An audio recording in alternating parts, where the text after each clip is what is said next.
नमस्कार दोस्तों, अपनी 30-32 साल की पत्रकारिता में मैंने सैकड़ों नेताओं के इंटरव्यू किए हैं। आज पहली बार एक बच्चे का इंटरव्यू कर रहा हूँ। बच्चा इसलिए क्योंकि इनकी 18 साल उम्र अभी हुई है, 1 महीने पहले अभी बालिग हुए हैं। मैं इस वक्त हूँ काशी के 80 घाट पर एक बोट पर, और इस बच्चे की कुछ किताबें हैं यहाँ, मोटी मोटी किताबें, और मोटी किताबों के साथ 18 साल का ये लड़का आज क्यों मेरे साथ है और मैं क्यों इसके साथ हूँ और इससे मैं क्या बात करने वाला हूँ, क्यों लगा मुझे इससे बात की जानी चाहिए, और ये क्यों लगा कि मैं जब चुनाव की यात्रा में निकला हूँ, ज़िले ज़िले में घूम रहा हूँ, लोगों की आवाज़ सुन रहा हूँ, उनकी मुश्किलें, परेशानियाँ, समस्याएं, सरकार के कामकाज को लेकर उनकी चिंताएं या बाकी चीज़ें, तो उन सब के बीच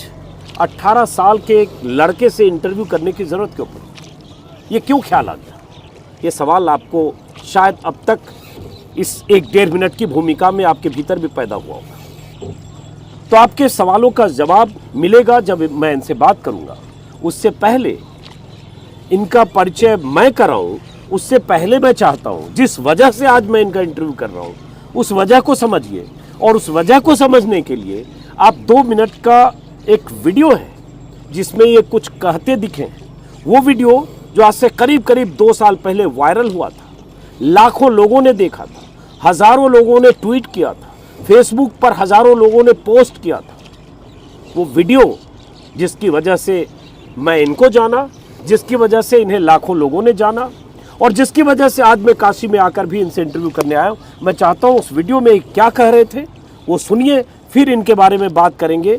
ये क्या है और क्यों है और इनसे मुझे क्या समझना है ये भी आप समझेंगे। जरा एक 2 मिनट का 1.5 मिनट का वीडियो सुनिए आप।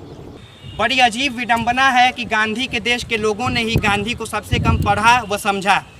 हैरी पॉटर और चेतन भगत को दिन रात भोर दोपहरी एक करके पढ़ने वाली युवा पीढ़ी अगर गांधी जी को तबीयत से पढ़ दी होती तो आज पीढ़ियों का सबक शायद कुछ और होता, लेकिन हमने ऐसा नहीं किया, और यही कारण है कि आज तमाम फैंसी और फेसबुकिया ज्ञान हमारे पास हो गए हैं।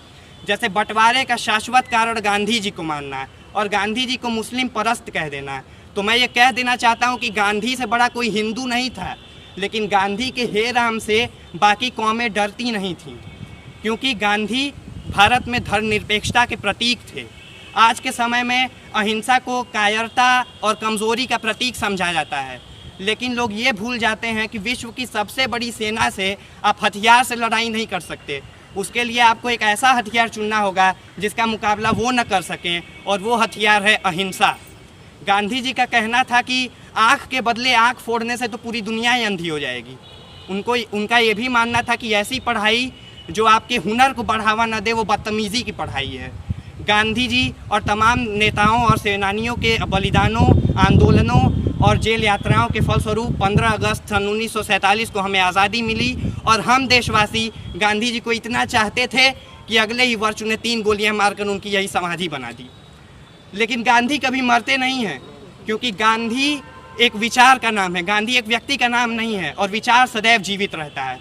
अंत में दुष्यंत कुमार जी की चंद पंक्तियों के साथ अपने व्याख्यान का समापन करना चाहूँगा कि खुदा नहीं न सही, खुदा नहीं न सही आदमी का ख्वाब सही, खुदा नहीं न सही आदमी का ख्वाब सही, कोई हसीन नज़ारा तो है नज़र के लिए, वो मुतमईन है कि पत्थर पिघल नहीं सकता, वो मुतमईन है कि पत्थर पिघल नहीं सकता, मैं बेकरार हूँ आवाज़ में असर के लिए, मैं बेकरार हूँ आवाज़ में असर के लिए। मुझे नहीं पता कि आप में से कितने लोगों ने इस लड़के का ये वीडियो देखा या सुना होगा, लेकिन इस वीडियो में ये लड़का जो कह रहा है उसमें एक बात अहम है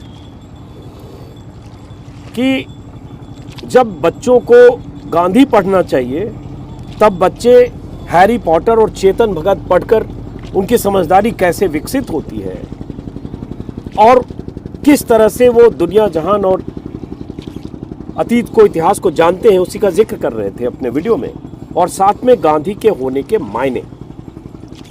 तो मुझे लगा कि, और उसके बाद बीते 2 सालों में, पहली बार मैंने वो वीडियो देखा था 2 साल पहले, और बीते 2 साल में भी कई बार अलग अलग मौके पर इनके लिखे कुछ शब्द, कुछ फेसबुक पोस्ट, कुछ ट्विटर पोस्ट, ये सब देखकर मुझे एक राय बनी इसके बारे में कि एक 16, 17, 18 साल का लड़का कैसे इस तरह से सोचता है।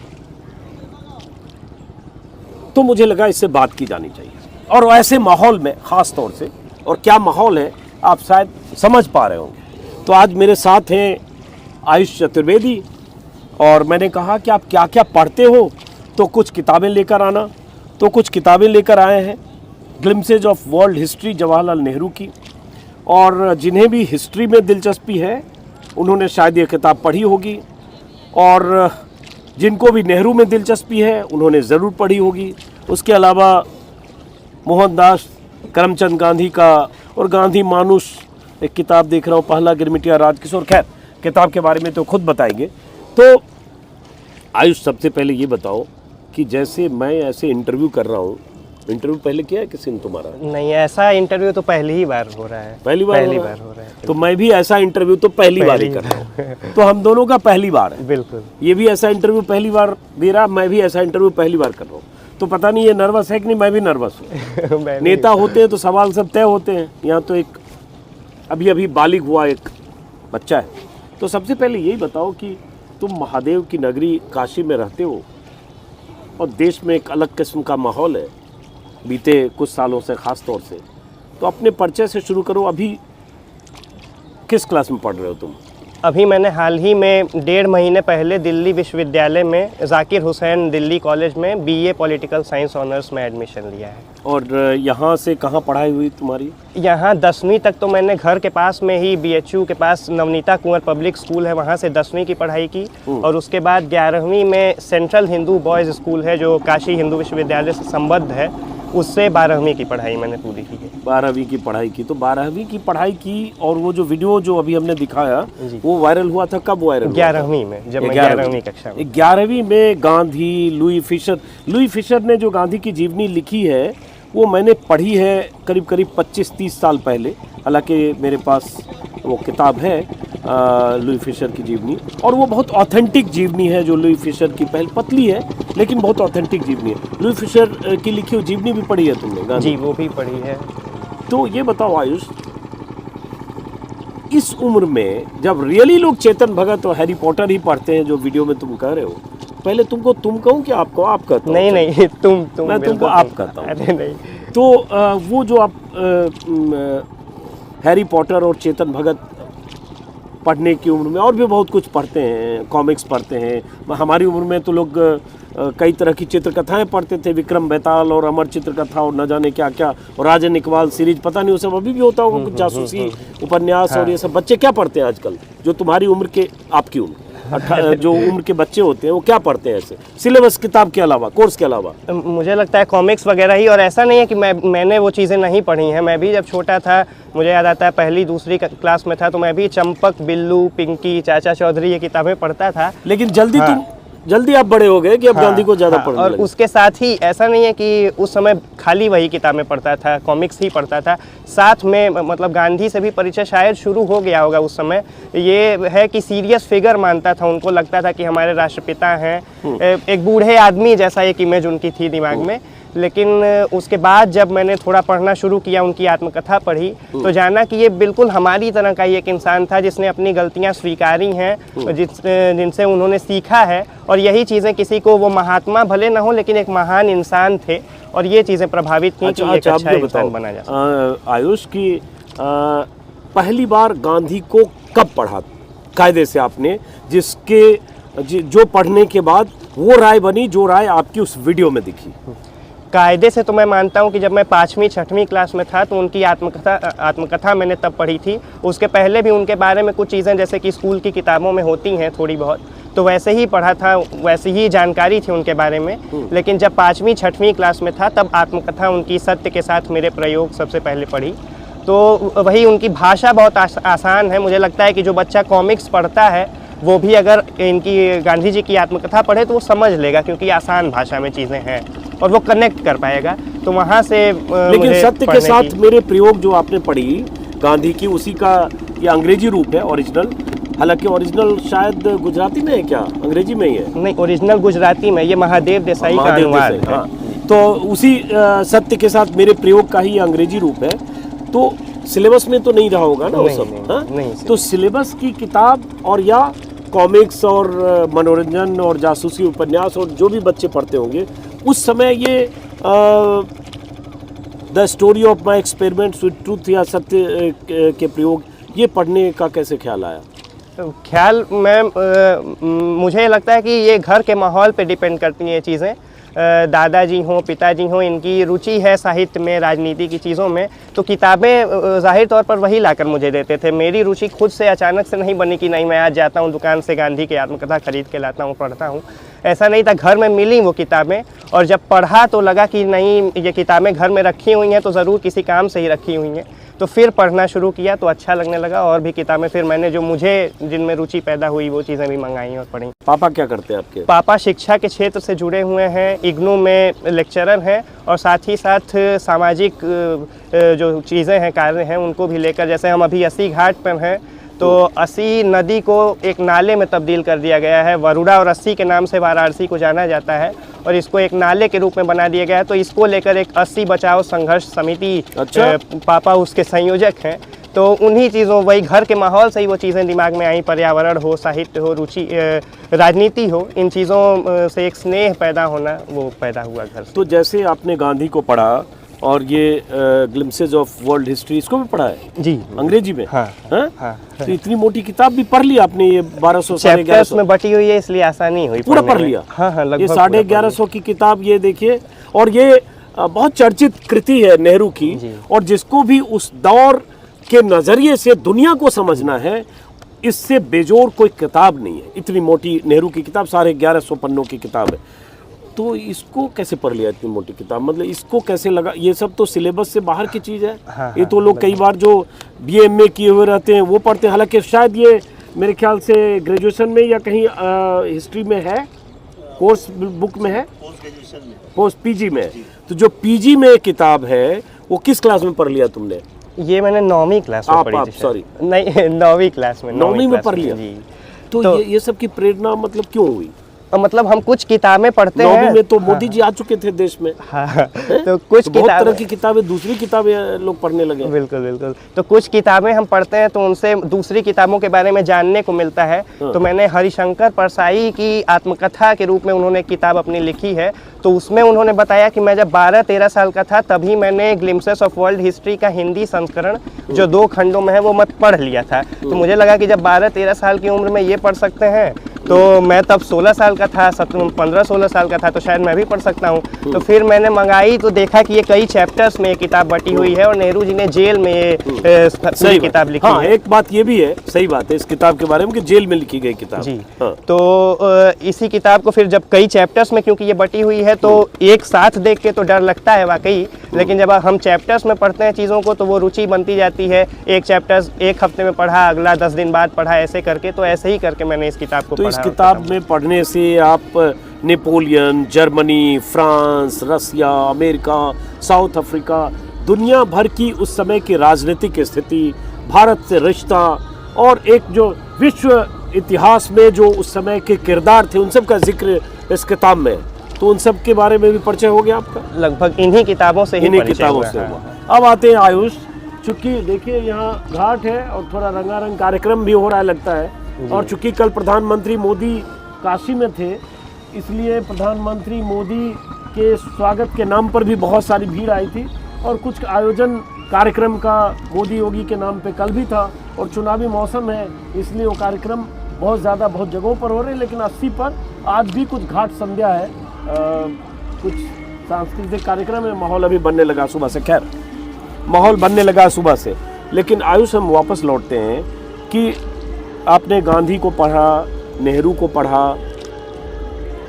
और आज के दौर में परिवेश में जो कुछ हो रहा है उससे क्या फ़र्क और फासला देखते हो? जो आपने वीडियो में जिक्र किया उससे एक किस्म का एक थोड़ा चिंतन दिखता है, कहीं से इंस्पायर हो सकते हैं, कुछ किताबें पढ़कर भी कुछ लाइनें कही गई उसमें, वो अलग बात है, लेकिन एक इंस्पिरेशन दिखता है और एक बच्चे की एक सोच का रिफ्लेक्शन दिखता है जो आपका उस 2-2.5 मिनट का वीडियो है। वो वीडियो कब का है वैसे? सितंबर का है? सितंबर 2019 का है। और 2 मिनट का वीडियो है? लगभग 2-2.25 मिनट। 2-2.25 मिनट का वीडियो है। वो स्कूल के किसी कार्यक्रम में आपने कहा वो CBSE से जैसे एक सर्कुलर आया हुआ था, उसी साल गांधी जी की 150वीं जयंती थी उसी साल, तो उसी को लेकर के कुछ गांधी जी के विषय में कार्यक्रम कराने को, तो मेरा विषय दूसरा था भाषण का, काका हाथरसी नाम के कवि हैं उन पर विषय था।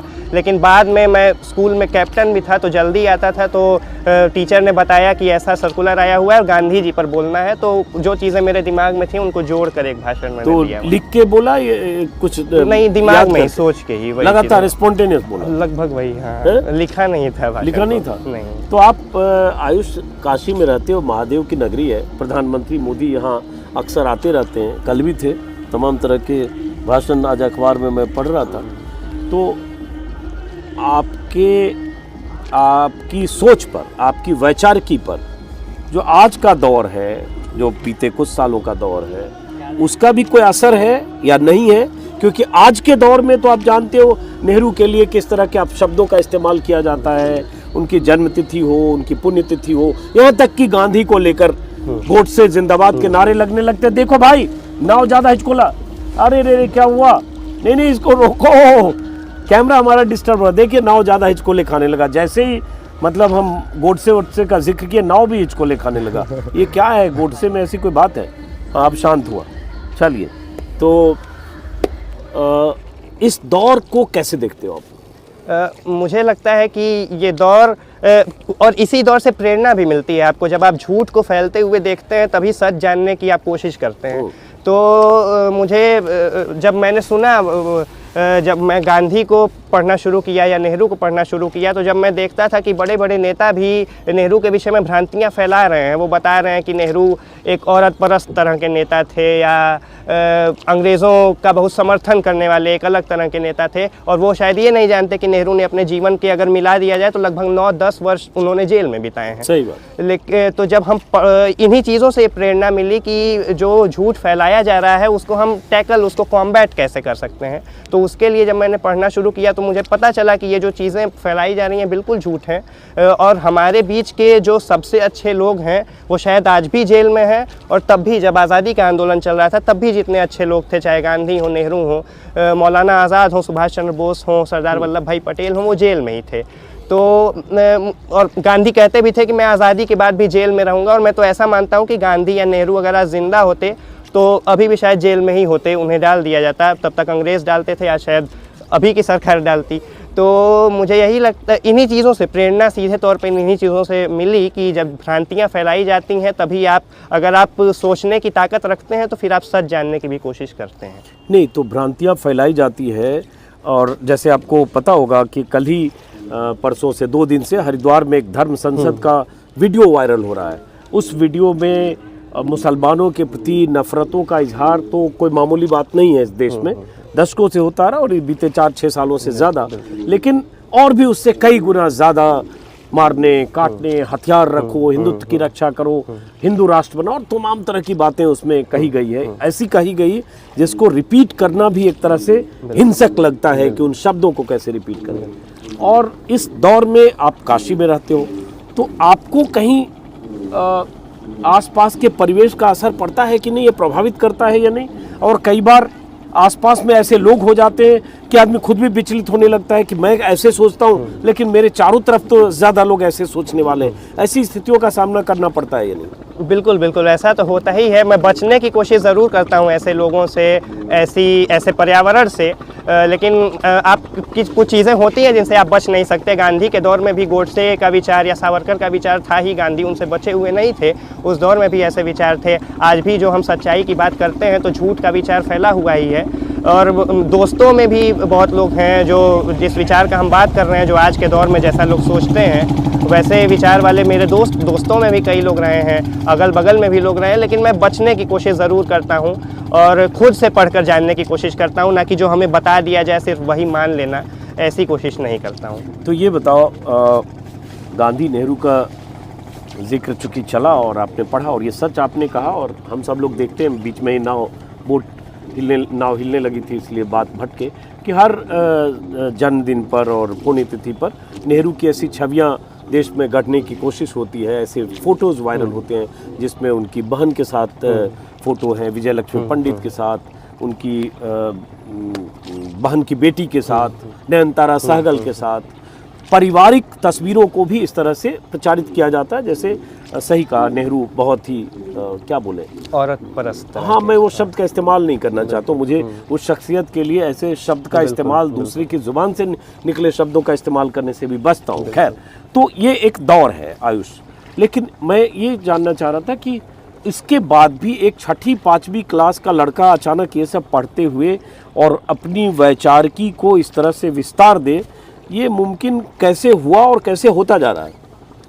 ज़ाहिर तौर पर असर किताबों का ही है, और ऐसा नहीं है कि मैं भी शुरू में इन चीज़ों से बचा हुआ था। मुझे लगता है कि मैं यहाँ धर्म का भी नाम लूँगा कि जितने हिंदू लोग हैं, मुझे लगता है कि लगभग अगर उन्होंने सोचना नहीं शुरू किया होगा तो लगभग 10-15 वर्ष तक उन सब में इस्लामोफोबिया, मिसोजिनी, दूसरे धर्म से नफ़रत जैसी चीज़ें बिल्कुल होती हैं। और ऐसा मेरे अंदर भी था। मुझे भी शुरू में ऐसा नहीं है कि मैं बिल्कुल पाक साफ था, मुझे भी लगता था कि हाँ, मैं हिंदू हूँ, ऊपर से ब्राह्मण हूँ, तो ऐसा लगता था। लेकिन बाद में जब आप पढ़ना शुरू करते हैं और जब आप चीज़ों को समझते हैं कि जब हमारा आज़ादी का आंदोलन चल रहा था तो ये नेतृत्व या ये आंदोलन सिर्फ आज़ादी पा लेने भर का नहीं था, ये व्यक्तिगत तौर पर आज़ाद हो जाने का था कि हम अपने धर्म से, अपनी जाति से, जो लिंग को लेकर हमारी एक जिसको हम बायसनेस बोल सकते हैं, उनसे हम छूट जाएं और एक तरह से आज़ाद ख्याल के हो जाएं, सबको एक तरह का मानने लगें, समान मानने लगें। इस चीज़ का वो आंदोलन था, तो इससे प्रेरणा मिलती है। और जहाँ तक नेहरू पर ऐसे सवाल उठाने की बात होती है, तो मुझे लगता है कि अभी भी हमारा समाज का एक बड़ा हिस्सा जो है वो मिसोजिनी से ग्रसित है। तो वही चीज़ें हैं कि जब आप किसी व्यक्ति को किसी महिला के साथ ज़्यादा अच्छे से देखते हैं, जो आज आप शशि थरूर के साथ देख सकते हैं, उनकी तस्वीरों पर भी उसी तरह के कमेंट्स आपको मिलेंगे। तो हमारे संस्कार में कहें या हमारे दिमाग में ऐसी चीज़ें भर दी गई हैं कि हम किसी भी चीज़ को दो तरह से देखते हैं, और महिला और पुरुष को बहुत ही अलग चीज़ की तरह देखते हैं। तो उससे जब हम बचेंगे तो हमें लगेगा कि मुझे लगता है कि नेहरू अगर एडविना माउंटबेटन से भी प्रेम करते थे तो वो बिल्कुल गलत नहीं था। अगर आप प्रेम के असल मायने को समझेंगे, औरत और मर्द के असल संबंध को समझेंगे और ये समझेंगे कि बिल्कुल समानता है इन चीज़ों में, वो जैविक रूप से असमानता हो सकती है लेकिन सामाजिक रूप से समानता ही है, तो उससे आप समझ सकते हैं कि ये बिल्कुल भी गलत नहीं था। चलो हम वापस लौटते हैं आज के दौर में। आयुष चतुर्वेदी इनका नाम है। वापस लौटते हैं इस दौर में, क्योंकि ये दौर हिस्ट्री में एक अलग तरह से दर्ज हो रहा है, इसलिए कि हमने 2014 के पहले भी स्थितियां देखी, आज भी बदल ये गया। वो मैं सोचना और समझना चाहता हूँ कि आपके परिवेश में कितना बदला और उसका फ़र्क, उस बदलाव को, उस बदलने से आप कैसे अपने को अलग रखते हैं या कैसे सामना करते हैं। बदला ऐसे कि जिन लोगों से हम लोगों की बहुत दोस्तियां थी, प्रगाढ़ रिश्ते थे, पारिवारिक हो चाहे दोस्त हो, और घंटों बैठ के बातें करते थे, बहुत आत्मीय रिश्तों के बीच कहीं सियासत नहीं आती थी। अगर कोई किसी और सोच का है तो उसका धर्म और नफ़रत नहीं आती थी। ये बदला कि व्हाट्सएप पर भी दिन रात ऐसे ही मैसेज आ रहे हैं, ऐसे ही वो धर्म संसद के वीडियो आ रहे हैं और उसको लोग जस्टिफाई कर रहे हैं, सही ठहरा रहे हैं, और उसको आपसी बातचीत में भी आपको बहुत चिन्हित कर दे रहे हैं कि आप अगर मोदी जी के पक्के वाले भक्त नहीं हो, समर्थक नहीं हो, तो आप देश के विरोध में हो। मोदी जी ही मतलब देश है, मोदी जी ही मतलब संविधान है, मोदी जी ही मतलब कानून है, और देश की चौहद्दी मोदी जी के सोच तक सीमित है। तो ये एक परिवेश ऐसा हुआ कि आपसी रिश्ते में खटास आने लगी। व्हाट्सएप ग्रुप पे लोग एग्जिट करते हैं। परिवारों में 20 लोगों का, 30 लोगों का व्हाट्सएप ग्रुप है, उसमें अचानक कुछ ऐसा होने लगता है और जो असहमत होता है वो 2-4 लोग माइनॉरिटी में होके बाहर होता है और रिश्ते खराब होते हैं। ये मैं बहुत लगातार देखता हूँ। हम लोगों की भी दोस्तियाँ कहें, दायरा सीमित हो गया, और इसलिए सीमित हो गया कि आपको पहले जो एक लोकतांत्रिक आज़ादी आपसी राय रखने की थी, उसमें ज़िद्दीपन, जुनून और नफ़रत की जगह कम थी। मैं शायद समझा पा रहा हूँ दर्शक को। सब दर्शक जितने लोग देखेंगे, सब इन स्थितियों का सामना अपने आसपास करते होंगे, चाहे दफ्तर में, चाहे कोई अगर कॉलेज में है तो कॉलेज में, मोहल्ले में, परिवार में, व्हाट्सएप ग्रुप में, शादी ब्याह में जा रहे हैं, बारात में गए, दूल्हा स्टेज पर है और यहाँ मोदी योगी के नाम पर बहस होते होते न जाने कैसी स्थिति, प्लेट फेंका फेंकी जैसी स्थिति भी हो जाती है। ये सब हमने देखा, समझा, भोगा है। अब मेरी उम्र 50+ है, तो चलो मैं अपनी उसके साथ में रहता हूँ कि ठीक है, मैं जो सोचता हूँ, चाहे 100 वर्सेस 1 हो, 100 वर्सेस 5 हो, मैं अपनी जगह हूँ। ये दबाव का कैसे सामना करते हो, या दबाव को महसूस करते हो या नहीं? नहीं, दबाव महसूस बिल्कुल करता हूँ। और इधर कुछ सालों में हुआ ये है कि पॉलिटिक्स को आपके डाइनिंग टेबल पे ला के रख दिया गया है, और आप मुझे लगता है कि परिवार के बीच में आप दोस्तों के साथ होते हैं तब इन चीज़ों को लेकर बहस होती है, और बिल्कुल मेरे भी साथ होती है। मैं भी स्कूल में रहता था, टीचर्स तक से या स्टूडेंट से, दोस्तों से ऐसी बातें होती थी, और विचारों की असहमति भी रहती थी। तो ये बदलाव तो मैंने बिल्कुल देखा है कि एक कट्टरपन उस विचार में आया है।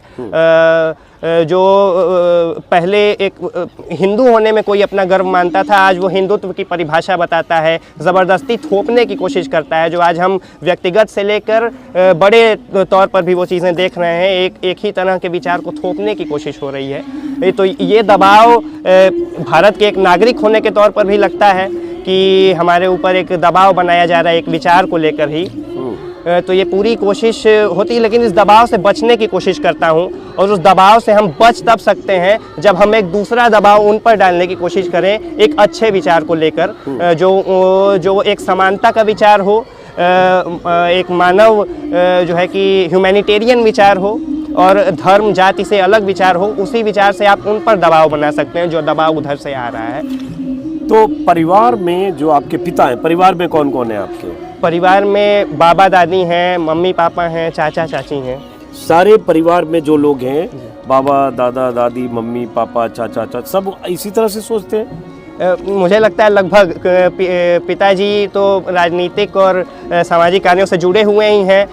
बाबा जो हैं, दादाजी जो हैं, वो भी कवि हैं। तो जो साहित्य में रुचि जो पैदा हुई वो शायद मुझे लगता है कुछ उनसे भी पैदा हुई। कविताएं लिखना मैंने सीखा भले नहीं उनसे, लेकिन स्नेह उन्हीं से पैदा हुआ कविताओं को लेकर। तो कुछ कोशिश शायद मैं जो हाथ पैर मारता हूँ कविताओं में, वो उन्हीं की वजह से मारता हूँ। तो साहित्य में कविता भी लिखते हो? थोड़ी बहुत कोशिश तो सुनो कोई कविता, कौन सी कविता है? अच्छा, जैसे एक कविता छोटी सी है, ये कविता ना कह के या कविता ही कह सकते हैं कि कम पढ़ाना, सब्जी कटवाना, आटा गुथवाना, चूल्हा जलवाना, घर में बिठाना, एक लड़की को औरत बनाने में हम सभी का भरपूर योगदान है। यानी यही करके हम एक लड़की को औरत बना देते हैं। और एक कविता मैंने प्रेम और जाति को लेकर लिखी थी कि बहुत सी प्रेम कहानियाँ मर जाती हैं जातियों के तले दबकर।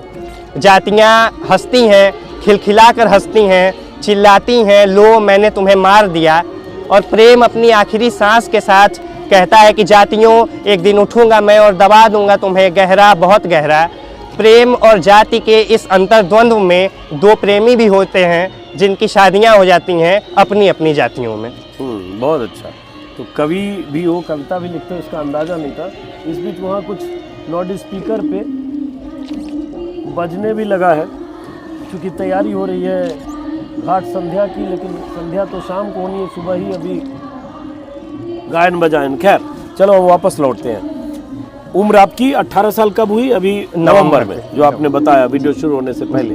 तो नवंबर में 18 साल के हुए, मतलब अभी अभी ताज़ा बालिग हो आयुष। तो बहुत 6, 7, 8 साल पहले के बनारस को कितना आपने देखा या कितना आपको याद है पता नहीं, बट फिर भी 10-11 साल के हो गए। उस समय तो बालमन होता है, बहुत ज़्यादा आसपास में राजनीतिक घटनाक्रम है, या सोच के स्तर पर चीज़ें जो हो रही है शायद उसकी छाप न पड़ती हो या समझ वैसी विकसित ना हो। लेकिन अगर हम 4-5 सालों की ही बात करें, बनारस में कुछ बदला है सोच के स्तर पर, लोगों के विचार, दो समुदायों के बीच के रिश्ते, कोई अगर सलीम है और कोई संजय है, उस दो के बीच के कुछ रिश्ते, ऐसा कुछ बदला है क्या इस महादेव की नगरी में, काशी में? मुझे लगता है बिल्कुल बदला है। और बनारस पहले इसी सांस्कृतिक धरोहर के लिए ही माना जाता था कि यहाँ हिंदू और मुस्लिम में बहुत भेदभाव नहीं दिखता था। यहाँ विश्वनाथ मंदिर है और बगल में ही ज्ञानवापी मस्जिद है। तो तो ये चीज़ें मैंने पहले, मुझे लगता है इतना अनुभव मेरा नहीं है उस हिसाब से, लेकिन फिर भी ये बदलाव ज़रूर दिखता है कि आज एक भेदभाव, जो एक धार्मिक उन्माद है और धार्मिक भेदभाव है, वो ज़रूर पैदा हुआ है। और आज यहाँ बनारस इसलिए भी जाना जाता है कि यहाँ चाय की अड़ियों पर राजनीतिक बहसें बहुत ज़्यादा होती हैं, और इधर कुछ सालों में उन बहसों का जो विचार है वो बहुत जल्दी तब्दील हुआ है। पहले यहाँ समाजवादी विचार, जो किसी एक पार्टी से संबद्ध नहीं है, यहाँ एक ये समाजवादी आंदोलन यहाँ भी चला था, देवव्रत मजूमदार जैसे नेता जिसके नेता थे, तो उन विचारों के लोग वहाँ बात करते थे। समाजवादी, साम्यवादी, प्रगतिशील विचारों के बारे में बहसें होती थी यहाँ की अड़ियों में, यहाँ के लोग करते थे। लेकिन इधर उन बहसों में बहुत तब्दीली आई है। मुझे लगता है शायद वो लोग भी बदल गए या वो लोग अब आते ही नहीं होंगे उन बहसों में। तो इधर बहसों का मुद्दा वही होने लगा जो टीवी चैनल पर डिबेट्स का मुद्दा होता है, जैसे कि तबलीगी जमात को ले लें, ऐसे ही मुद्दे ये लोग भी ढूंढने की कोशिश करते हैं, क्योंकि टीवी ने हमारे ऊपर बहुत असर डाला है। तो जो हम टीवी पर देखते हैं जो बहसें, वही हम कोशिश करते हैं कि हम जब आपस में किसी से मिले, तो क्योंकि वही चीज़ें हमारे दिमाग में होती हैं, तो हमें लगता है कि ये हमें ज्ञान मिला है तो हमें भी किसी को देना चाहिए। तो जब बहसें होती हैं तो वही विचार ज़्यादा हावी हो जाता है, और हिंदू मुस्लिम जाति की चीज़ें, यही चीज़ें ज़्यादा आज के बहसों में और आज के बनारस में भी मुझे दिखती हैं। और आपके जो यार दोस्त हैं आयुष, चूँकि 18 साल की उम्र खेलने की उम्र होती है, जैसे बोलते हैं ना बिहार में खेलने खाने की उम्र है, तो खेलने की उम्र होती है, पढ़ना तो है ही पढ़ने के साथ। तो आपके आसपास के जो दोस्त हैं, उस दोस्तों की मंडली में आप जैसा सोचने वाले कितने लड़के हैं, या आप माइनॉरिटी में हैं? माइनॉरिटी में ज़रूर हूँ, लेकिन एक दो दोस्त और हैं जो पहले से भी मेरी ही तरह नहीं कहूँगा, बल्कि मेरी ही तरह पढ़ने वाले थे। वो भी गांधी नेहरू को पढ़ते थे, और बाद में शायद जब दोस्ती हुई तो कुछ उन्होंने मुझसे भी किताबें ली, कुछ मैंने उनसे किताबें ली। तो ऐसे एक दो दोस्त ज़रूर हैं, लेकिन ये मानूंगा कि अल्प संख्या में ही हैं हम लोग अपने दोस्तों में इस तरह। तो पढ़ लिख कर क्या करना चाहते हो, क्या बनना चाहते हो, क्या करना चाहते हो आयुष तुम? छोटा था तो हीरो बनना चाहता था, उसके बाद पुलिस वाला बनना चाहता था, पुलिसमैन बनना चाहता था। इधर जब से कुछ पढ़ना शुरू किया तो सिविल सर्विसेज का एग्ज़ाम देने का मन है भी, और साथ ही साथ किसी विषय पर शोध करने का, क्योंकि राजनीति विज्ञान का छात्र हो गया हूँ, तो ऐसे ही किसी मुद्दे पर नहीं, किसी विषय पर ऐसे ही शोध करने का भी आगे मन है। अच्छा ये बताओ, जो तुम्हारा आपका वो वीडियो वायरल हुआ था, जो अपने स्कूल में जो भी स्पीच दी थी 2-2.5 मिनट का, जिस वीडियो में के ज़रिए आपकी एक छवि बनी, हम लोग उस वीडियो से ही आपको जाने, जो आपने व्याख्या की जिसमें गांधी के होने के मायने समझाए कम शब्दों में, और जो युवा पीढ़ी पर जो असर है, जिस तरह की सोच चिंतन, जो पठन पाठन है उसका असर, उसका भी जिक्र किया। तो उस वीडियो के पहले के आयुष चतुर्वेदी और उस वीडियो के वायरल होने के, भाई वो वीडियो वायरल नहीं होता तो मैं आज यहाँ नहीं होता, मैं नहीं जानता कौन है आयुष चतुर्वेदी। तो कुछ आप पर फर्क पड़ा, कुछ जान पहचान, दायरा, संपर्क, विस्तार पड़ा? जी बिल्कुल, ज़रूर असर पड़ा, और असर ही नहीं बल्कि मैं ये भी कहूँगा कि उसके बाद मैंने और ज़्यादा पढ़ने की कोशिश भी की इन चीज़ों को लेकर, और वो भाषण वायरल भी कुछ ऐसे ही हुआ। वो कुछ एक पहले से प्लान वो कुछ नहीं था, ऐसे ही स्कूल में ही एक टीचर ने वो वीडियो अचानक से रिकॉर्ड करा लिया, और वो फिर मेरी मम्मी ने अपने फेसबुक से उसको पोस्ट कर दिया, और वहाँ वो वायरल होने लगा। तो उसके बाद तब्दीली ये आई कि मुझे ज़िम्मेदारी समझ में आने लगी कि ये वीडियो जो वायरल हुआ है और जो लोग तारीफ़ कर रहे हैं कि एक कम उम्र का लड़का इस बारे में बातें कर रहा है, तो फिर एक ज़िम्मेदारी समझ में आई कि अब ये ज़िम्मेदारी बनती है कि अब गांधी को, नेहरू को, या जो बातें मैंने उस भाषण में बोली हैं उनको और भी ज़्यादा पढ़ने की, उसको और आगे ले जाने की। और सोच का दायरा इस तरह से बढ़ा कि फेसबुक वगैरह पे या ट्विटर पे कुछ अच्छे लोगों से उसी बहाने जुड़ना हो गया, जिनमें से एक आप भी हैं। मुझे याद आता है कि वो भाषण को शेयर करने में मुझे याद आता है कि पत्रकारों में, वरिष्ठ पत्रकारों में सबसे पहले आप ही थे। तो जुड़ना मुरीद हो गया था जी उस वीडियो को देखिए, क्या लड़का है यार, क्या सधे हुए ढंग से अपने विचार कम शब्दों में रख रहा है, और जो इस देश की एक क्या बोले, एक सेकुलर छवि है जिसमें हिंदू, मुस्लिम, सिख, ईसाई, और एक गांधी की विरासत है, उस गांधी की विरासत को कैसे कम शब्दों में आपने बताया और गांधी के होने के मायने बताया। हाँ, तो यही जिम्मेदारी लगी कि जब बड़े लोग जिनसे मैं सीखता हूं, जब वो मुझसे कुछ एक्सपेक्ट कर रहे हैं, तो मेरी जिम्मेदारी बनती है कि अब इन चीज़ों के बारे में मैं और पढ़ना शुरू करूं।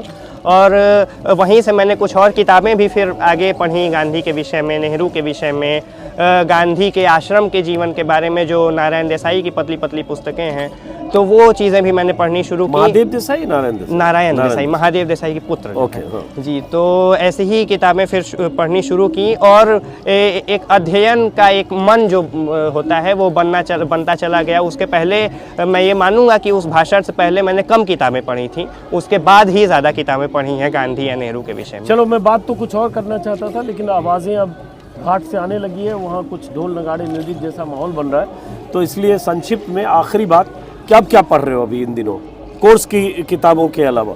इन दिनों कोर्स की किताबें तो पढ़ ही रहा हूँ, और कोर्स भी ऐसा है कि जिनमें, इसीलिए मैंने ऐसा कोर्स चुना भी कि जिनमें ऐसी चीज़ें आ जाएं।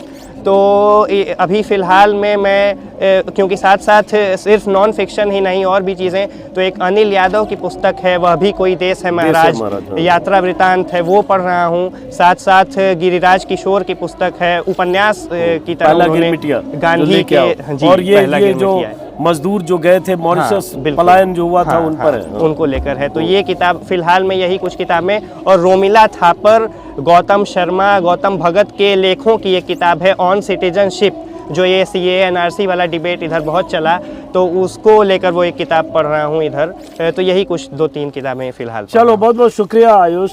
और जैसा कि मैंने कहा कि 30-32 साल की पत्रकारिता में मैंने पहली बार एक बच्चे, मतलब बच्चा इसलिए कि अभी 18 साल का हुआ तो बच्चा ही है, एक बच्चे का इंटरव्यू किया, वो भी काशी में आकर, क्योंकि मुझे लगा कि जब देश में एक अलग किस्म का माहौल बन रहा हो या बनाया जा रहा हो, और उसमें नफ़रतों के लिए बहुत जगह बनाई जा रही हो, हिंदू मुस्लिम के बीच खाई चौड़ी करने की कोशिश की जा रही हो, गांधी के पूरे थॉट को, गांधी के पूरे विमर्श को गोडसे के बरक्स खड़ा करके गोडसे को महान बना दिया जा रहा हो, गांधी की हत्या को जस्टिफाई कर दिया जा रहा हो, गोडसे की शख्सियत को महिमा मंडित किया जा रहा हो, गोडसे का मंदिर बनने लगे, और तो और सत्ताधारी दल के नेता और मंत्री भी गोडसे के पक्षकार हो जाए, पार्क में, गांव में, बहसों में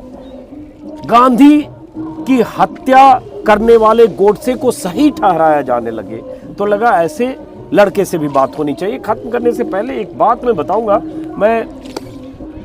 मेरे ख्याल से रायबरेली पार्क में सुबह मैं मॉर्निंग वॉक के दौरान एक वीडियो बना रहा था, बहुत सारे पार्क में लोग थे, वहाँ भी ऐसे 2-4 लोग मिले, पता नहीं कहाँ से पढ़ते हैं, क्या पढ़ते हैं। एक तो गांधी के कातिल को सही देशभक्त तो बता ही रहे थे, चूँकि वो प्रज्ञा ठाकुर से लेकर बहुत सारे सांसद विधायक भी बयान देते रहते हैं, लेकिन उसके बाद जो उन्होंने कहा कि सही किया गोडसे ने जिस ढंग से मारा, और गांधी के मारने की वजह जो उनके दिमाग में थी वो मुसलमानों के प्रति नफरत से पैदा हुई वजह थी। और वह 2-4 लोग ऐसे थे जिसमें एक बुजुर्ग 60-70 साल 75 साल के, उन्होंने कहा नेहरू ने आज़ादी की लड़ाई कोई लड़ी नहीं, एक दिन भी जेल नहीं गया। उनको बुजुर्ग को पता नहीं कि 9 साल से ज़्यादा नेहरू जेल में रहे। तो ये सब व्हाट्सएप पर जानकारियाँ, और उसमें मोदी को सिर्फ महान बनाने की कवायद कि 100 साल बाद देश सोचे कि, जैसे कंगना रनावत का वो बयान जिसमें उन्होंने कह दिया कि देश आज़ादी 2014 के बाद हुआ। तो इस तरह का नैरेटिव रचा जा रहा है, इतिहास का ऐसा पुनर्लेखन किया जा रहा है कि गोडसे महान हो, सावरकर महान हो, मोदी महान हो, योगी महान हो, और वो महामंडलेश्वर सारे जो धर्म संसद में हरिद्वार में थे, जिन्होंने मरने मारने की बातें की है, वो हिंदुत्व के रक्षक हो और देश हिंदू राष्ट्र बन जाए। ऐसी स्थितियां, ऐसा नैरेटिव, ऐसी वैचार की गढ़ी जा रही हो, तो ऐसी स्थितियों में ऐसे लड़के से भी बातचीत करना ज़रूरी है कि आप अपने बच्चों को कैसी परवरिश देते हैं, कैसा माहौल देते हैं, किस तरह की किताबें वो पढ़े, किस तरह से देश के इतिहास को समझे, देश के उन महापुरुषों के योगदान को समझे, देश की आज़ादी में जिन्होंने आहुति दी है, हर तरह से उनको समझे, और सबसे बड़ी बात, देश के संविधान को समझे। ये देश संविधान से चलेगा, भगवाधारियों की उस धर्म संसद के ऐलान से नहीं चलेगा। वो संविधान जो बाबा साहब अंबेडकर ने बनाया, वो संविधान जिसका जिक्र प्रधानमंत्री मोदी करते हैं, और वो संविधान जिसकी कस्में संसद में खाई जाती है, शपथ लेने से लेकर और अपने कार्य के निर्वाह तक के लिए। लेकिन उस संविधान की धज्जियां उड़ाकर ऐसे धर्म संसद, प्रधानमंत्री योगी और प्रधानमंत्री मोदी और योगी के अभी भाषण जब देखेंगे यूपी के चुनाव के दौरान, तब शमशान कब्रिस्तान के नारे लगेंगे तो आपको लगेगा हाथी के दांत खाने के और दिखाने के और होते हैं। तो आपको लगना चाहिए कि आप अपने घरों में बच्चों को क्या पढ़ाएं, ताकि इस परिवेश में भी कम से कम दिल और दिमाग खुला रहे। फिलहाल इस वीडियो को ख़त्म करते हैं, और आयुष आपका शुक्रिया, आपने इतना समय दिया। आज क्लास भी था आपका शायद? जी, ऑनलाइन क्लास भी मिस किया, और अब हम चलते हैं घाट की तरफ। शुक्रिया, नमस्कार। बहुत